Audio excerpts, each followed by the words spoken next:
Hey YouTube audience, my name is Xuan and I just finished in the top 8 in this past Los Angeles Regionals this past weekend on June 8th. I finished 6th place overall with an 8-1 record out of a total of about 500 players plus late registrants. So admittedly it's a little small for Los Angeles Regionals typically, but still one of the larger regionals overall. I wanted to provide this deck profile to better describe the deck that I brought to the tournament, which is a 60 card branded Chimera deck list. It's a little unconventional and some of the tech choices are pretty unconventional. And so I wanted to at least provide my decision-making process, how well it worked, and sort of describe how it performed throughout the course of the tournament. This video will be a pretty standard deck profile, but I will be uploading a much longer version of this deck profile where I describe in detail all of the different tech choices, as well as my thoughts on the various Chimera and branded card interactions, as well as a tournament report and how sort of all the rounds went. That will be on my own personal YouTube channel, which you should find the description somewhere here. And the description should also contain the link to that channel further below in this video. So without further ado, let's jump right into it and show you what I brought to the Los Angeles Regional. Okay, so let's jump into the deck profile overall. So just a reminder, it's 60 cards. Here's the 60 card main deck. And I've split this up basically based on its engines, and it's at the end I'll show you all the non-engine. So to start with, we play 3 Mirror Sword Knight, 3 Cornfield Codal, pretty standard. The reason that I run 60 cards to begin with is because I want 3 copies of all of the Chimera cards. I think it's important to have all 3 copies of all of them to keep the grind going throughout multiple turns where the Chimera cards really get you the maximum value. For that effort, I also play 3 Gazelle. And this is a little controversial, but I also play 3 Big Wing Berfomet. I know the community generally thinks 2 is appropriate because you don't want to brick on Berfomet. However, in any situation where you resolve this combo, you're always going to go through 2 Berfomets. So the amount of times that you do need a 3rd Berfomet in any kind of grind game whatsoever, in my opinion, outweighs the number of times you would quote unquote brick on the Berfomet. As well with the branded cards, there are many ways to tribute summon Berfomet. And so overall, I'm pretty convinced that 3 is the proper ratio. And I know that's sort of against the consensus of the community. So, okay, sliding these out of the way a little bit. The last 2, this will be a little less conventional as well. 1 Tau, pretty standard at this point if you play the Patchwork Engine, which you'll see that I do. And then 1 Nightmare Apprentice. So obviously this card is pretty broken for the deck. However, because I'm playing the branded version, I can't really use this card to make link material or synchro plays or Xyz plays. And so this loses a lot of the value in the branded Chimera deck specifically, where something like Melodious Chimera or Pure Chimera can make much better use out of Nightmare Apprentice. Furthermore, this card is really bad into an Appaloosa. Because this deck doesn't play any hand traps, I assume that going second, I'm always playing versus an Appaloosa. And so specifically, this card does absolutely nothing to solve that problem and only costs you card advantage while you eat up the negates. And so for this particular tournament where I teched out for Snake Eyes, I really wanted as many power spells, and so I had to cut down on the Nightmare Apprentice. That's those monsters. And then for the last of the Chimera cards, 3 Chimera Fusion. Okay. We also have the Patchwork Engine. I play a ratio of 3 to 2. You know, this is up for debate. A lot of people like 3-3-2. Or 2-3-2. I think in the 60 card version, I would generally consider playing 3 copies of the Edge Imp, and then either 2 or 3 copies of the Patchwork. Okay. Onto the Despia cards, and I run a very heavy Despia package for the branded part. The idea being that the branded engine is supposed to add a lot of power and ceiling to the deck overall. So we have 3 Aluber, 1 Tragedy, 1 Adlib. For the Fallen of Albaz cards for the branded fusion components, we have 2 Fallen of Albaz. We also play 1 Kit, which can be bridged into via the Big Wing Berfomet. And this comes up pretty often when you combine it with Blazing Cartesia, which can be the additional engine piece that sends a Fallen of Albaz fusion monster into the graveyard that lets you special summon Kit if you wasted your normal summon on the Chimera cards. For the branded spell traps, which I'll just put down here, we have 3 branded opening, 3 branded fusion, 3 fusion deployment, 1 branded in red. And so basically the only thing that differs from a standard branded Chimera package is 1, standard branded Chimera deck is one is the large number of Despia cards. But really what I'm adding a lot here is these guys. So this small package of Despia cards basically gives you access to a branded and red play that supplements your end board and adds a lot more power to, adds a lot higher ceiling to the end board of the Chimera deck. And it gives you a lot more extension and ability to push into boards, giving you alternative ways to Guardian Chimera, but also making your board a lot better if you have to pass and you can't kill your opponent. Basically the old ad-lib Mirror J play. Okay, so put those away. And then lastly, we're on to the non-engine. So we have some draw cards for consistency. We've got 3 Allure, 3 Pot of Desires. These are our deep draw cards. Typically, I really hate playing Pot of Desires. This is one of the most stressful cards to activate ever.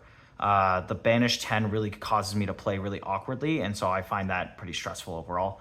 However, because the only replacements for Pot of Desires is more consistency cards such as Nightmare Apprentice, this can beat Appaloosa. Nightmare Apprentice can't beat Appaloosa. And so that's why I chose to add Desires back into the deck and go power spells over consistency.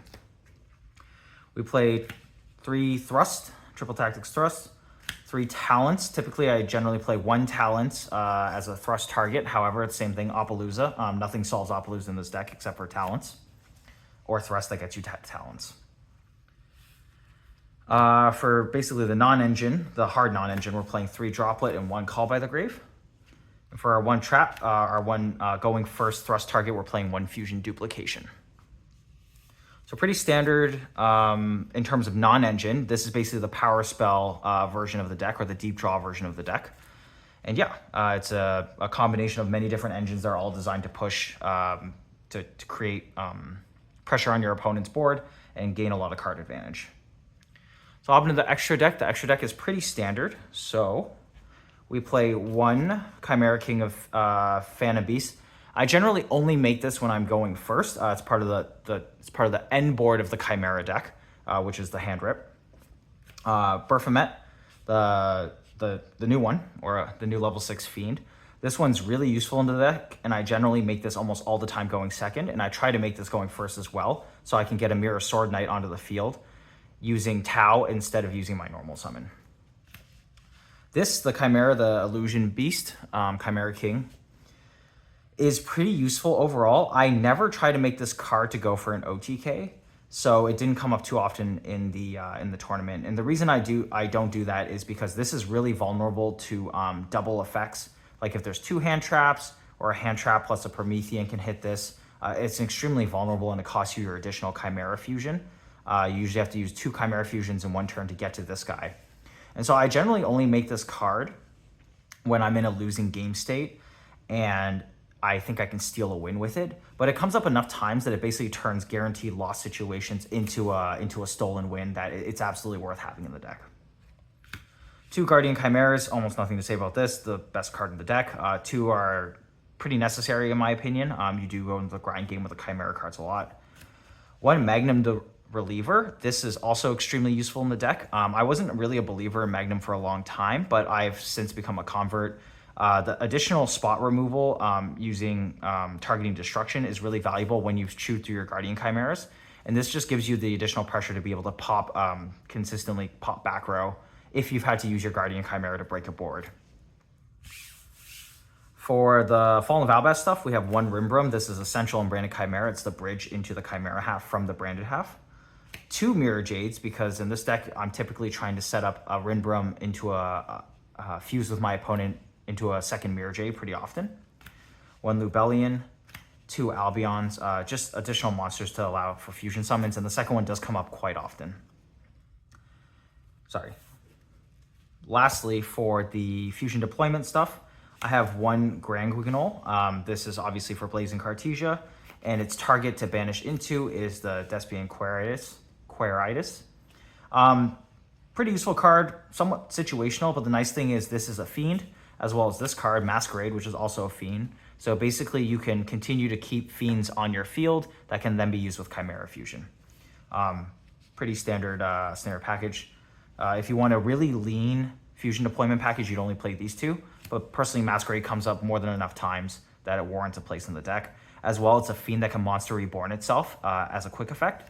So you can basically do something like Chimera Fusion or Polymerization, Chainlink 2 Special Masquerade to sneak a Guardian Chimera through onto the field. Finally, I'll go to the side deck. The side deck is probably one of the more unconventional things about this deck as well. And so I'll start with the more standard choices. So obviously there's no hand traps in this deck. I'm opting to go for a board breaker approach. And so to that effect, I'm playing 3 Dark Ruler, 3 Evenly Matched as my board breakers of choice. These overperformed immensely throughout the course of the tournament, and in the long form video, I'll talk about my various matchups and basically where these guys hard carried me. As my going first option, my generic going first option, I was playing 3 Destructive Daruma Karma Cannon. I thought this would be more useful than something like, say, Book of Eclipse, because I found the situation where this deck was really struggling is if it doesn't OTK Snake Eyes, which is incredibly difficult when you have to contend with the hand traps, the deck struggles to survive the turn 3 push, the Zealantis OTK. And so something like Book of Eclipse, which can be sniped out pretty early, just wasn't good enough as a side deck option. But a card like this, which could be used in response to the Zealantis OTK and act as removal for links, as well as prevent them from further link climbing, was really worthwhile in my opinion. As well, this is a generic good going first card, especially into something like Tempai, and it can be searched off of Thrust. And finally, for the packages or the utility cards I ran in my side deck, and this is going to get a lot of people probably pretty upset with the ratios, I played 1 Diabelzi in the side deck. I know everyone talks about how great this card is in Chimera, and I agree. It's a fantastic card that really overperforms going first and doesn't do anything going second. I never made this card going second. I rarely made this card going first unless it auto won the matchup.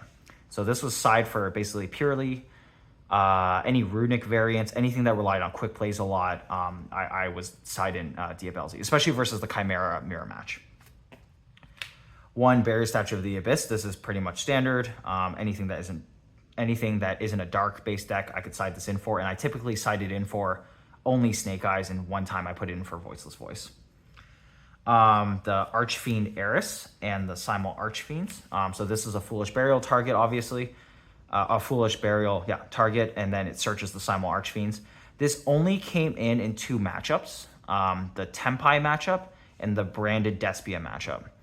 I didn't play Branded Despia in the actual tournament, so I'll only talk about the Tempai matchup. In games 2 and 3, regardless of what happened in game 1, you're always going first, and you're always trying to Foolish Burial this, either with Branded Fusion or the Fusion Big Wing Baphomet. And what it does is it searches the Simul Archfiends. You can shotgun this versus Tempai, and they absolutely cannot OTK you, buying you that turn 3 for sure. And then finally, I have 2 cards here. One is a proxy, because I had to give it back to my friend. I have a Barbar, Malebranche of the Burning Abyss, and this should be a graph. It's actually just the second copy of Barbar, which I picked up over the course of the tournament. But this should be Barbar and Graph, both the Burning Abyss main deck monsters. The idea behind this tech is that it is a time card. So typically this deck doesn't struggle with time because, our favorite tax dragon, Masquerade.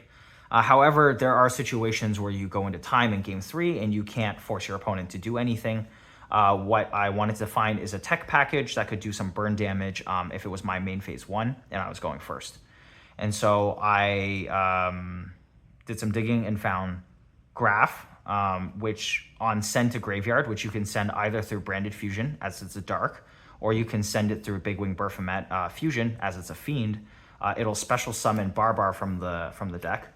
Barbar will immediately destroy itself, go to the graveyard, and meet its trigger where it can banish the Graph to inflict 300 points of burn damage to your opponent. Great. Thank you for taking the time to watch my deck profile. I hope you found it informative, and at the very least, whether you agree or disagree with the various deck building choices, I hope you understand the rationale and can use it to better inform your own decision-making process.